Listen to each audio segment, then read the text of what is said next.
Hi, welcome to the latest video in the Irish Ancestors series. Today I'm going to be talking about another way in which Gaelic Irish surnames came into the English language. And today I'm going to be talking about the most common ways that it happened. So that sometimes they're invisible to Irish people because we live here and they're sort of part of our background noise, but it's worth pointing them out.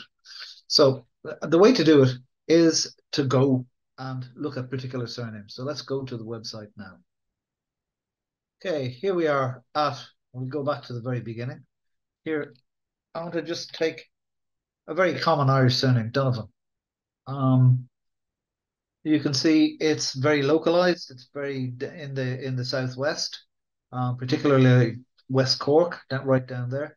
And it comes from O'Donovan, the Irish, um, which is the first name Don Duan, a dark or swarthy person.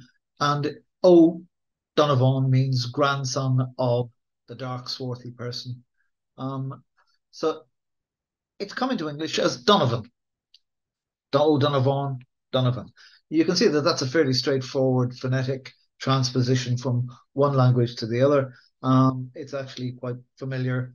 And that's how most Gaelic Irish surnames actually came into English. There are a few um, caveats about it, but I mean, for one thing, in Irish, Gaelic Irish, it is O'Donovan, grandson, whereas in English, it's Donovan. We'll come back to that, to the O's and Mats in a second. Um, but there are quite a few good examples of this.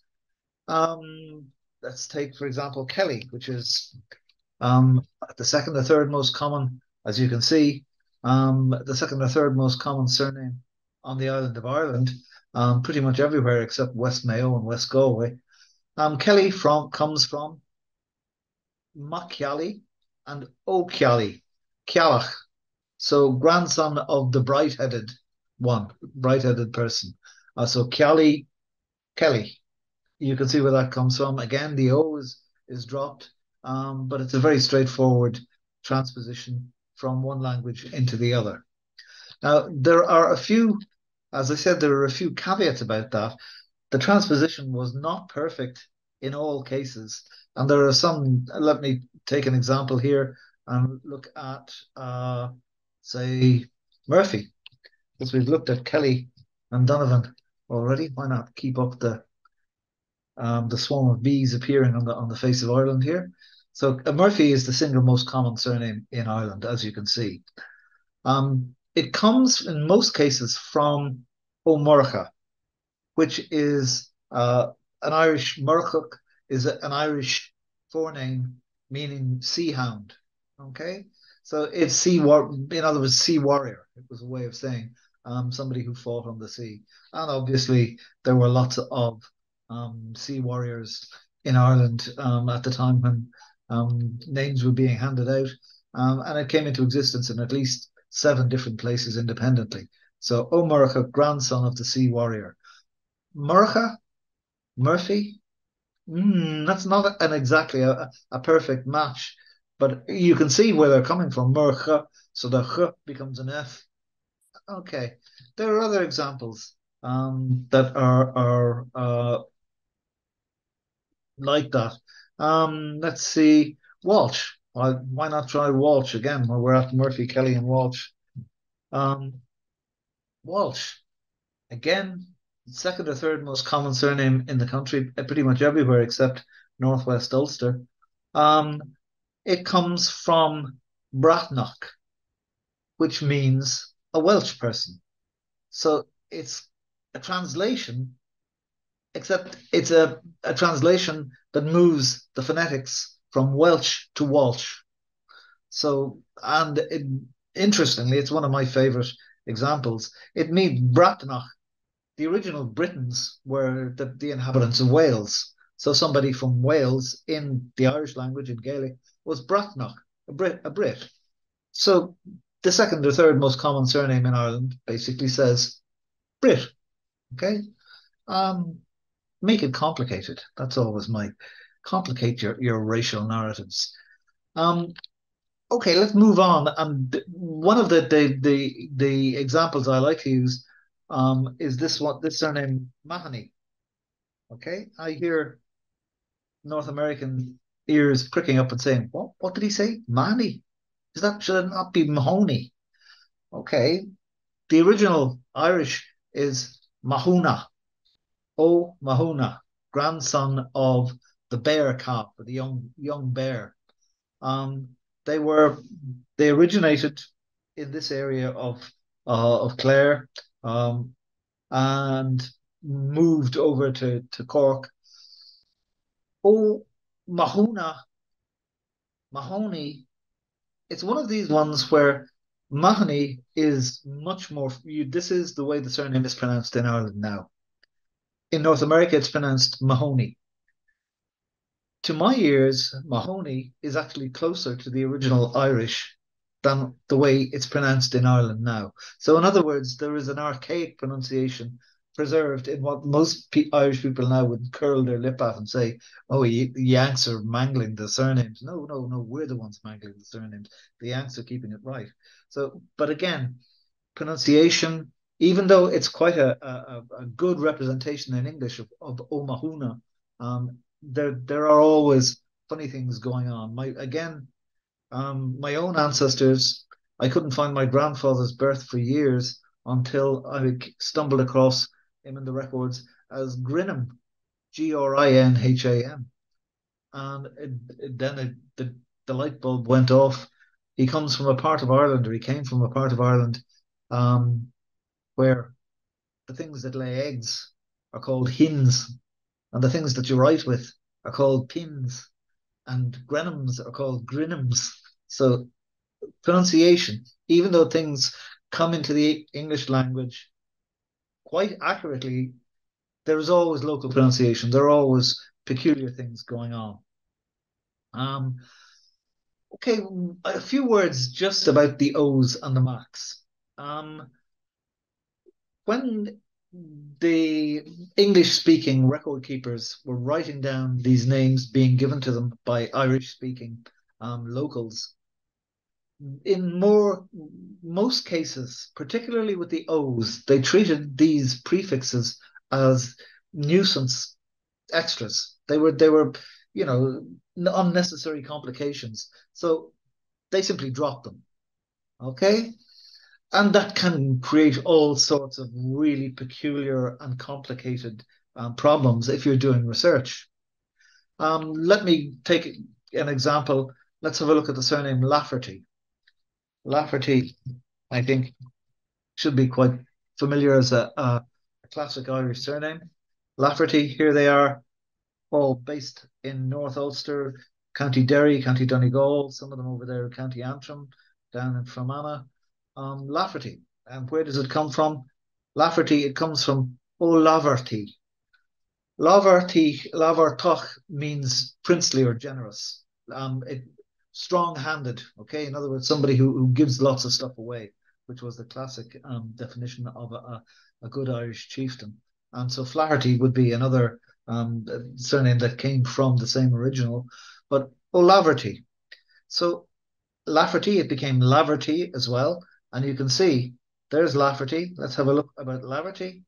Laverty, slightly over to the east.